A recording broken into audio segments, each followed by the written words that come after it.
Imagine a world where every decision, economic, personal, and political, is dictated by artificial intelligence. Society runs on automated systems designed to optimize efficiency, eliminate human error, and unpredictability. Governments, businesses, and individuals increasingly trust machine learning to determine the best possible outcome for every situation. Now take this a step further. Justice is no longer decided by humans. AI algorithms, trained on historical crime data, predict who is likely to commit a crime before it happens.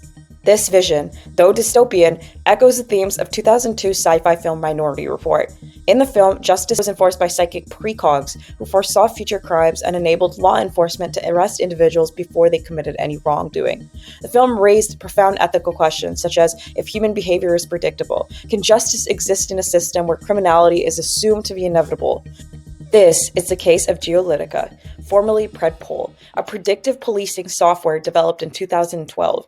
Using Geographic Information Systems, or GIS, it analyzes three main factors: crime type, location, and time, to predict where crimes are likely to take place next, using algorithms to identify hotspots and inform police resource allocation.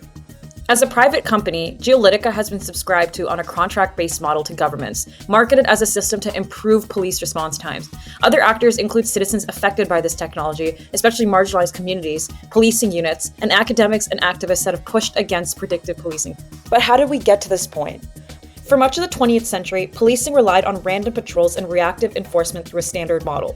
Officers would drive through neighborhoods randomly hoping to deter crime through visibility, but data showed that this approach was largely ineffective in actually reducing crime rates. By the 1970s and 80s, rising crime rates in North America led to a shift. Data-driven crime prevention became the priority. A systemized approach needed to be utilized, and this made sense. By the 1990s, CompStat was the first statistical-based tool that revolutionized law enforcement by digitizing crime data and allowing police to mark down crime patterns and assert probabilities. Predictive policing has been built on this, and the logic is simple. Identify areas where crime is spiking, deploy more officers, and disrupt patterns before they escalate. Proponents claim tools like Geolitica operate impartially, excluding demographic or socioeconomic data and relying solely on crime patterns. Additionally, predictive policing reduces bias by following a standardized data-driven model, theoretically eliminating subjective discrimination. It's also described as a forward-thinking crime prevention strategy, enhancing efficiency and modernizing law enforcement. By analyzing patterns from diverse data sources, it enables law enforcement to anticipate and prevent crime proactively. In New York City, homicides dropped by 67% and burglaries fell over 50% in the first few years of usage. Predpol was thus initially observed to be twice as effective as a human crime analyst in predicting high crime locations. Critics, however, argue that crime data is not neutral and does not exist in a vacuum. It is recorded, categorized, and policed in ways that disproportionately target specific communities. In Canada, for instance, Black and Indigenous populations make 2 to 3 times their demographic share in prisons.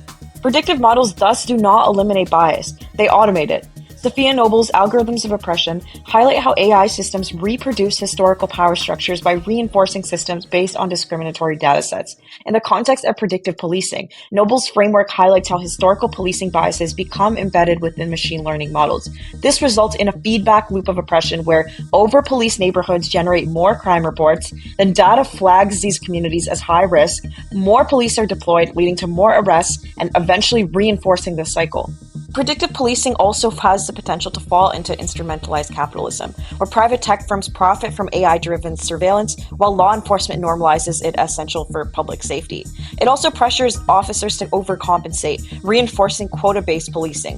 When an objective system flags an area, officers feel compelled to deliver results. And between February and March 2016, LAPD officers stopped 161 people and arrested 10, mostly Black men fitting vague descriptions. But beyond bias, predictive policing is just inaccurate. A 2018 study of 23,000 Geolitica predictions found less than 0.5% matched actual crimes. So what's the outcome of this moving forward? Well, predictive policing is fundamentally flawed because the data it's trained on will always be skewed. As Rachel Adams argues in Can Artificial Intelligence Be Decolonized?, AI ethics follow a Western universalist lens. The belief that knowledge can be extracted from its context is a colonial construct, one that underpins predictive policing. So rather than dismantling oppression, it embeds it further within a system designed to uphold racial hierarchies. In 2023, Geolitica shut down after widespread controversy and fueled political opposition for disproportionately flagging Black and Latino neighborhoods.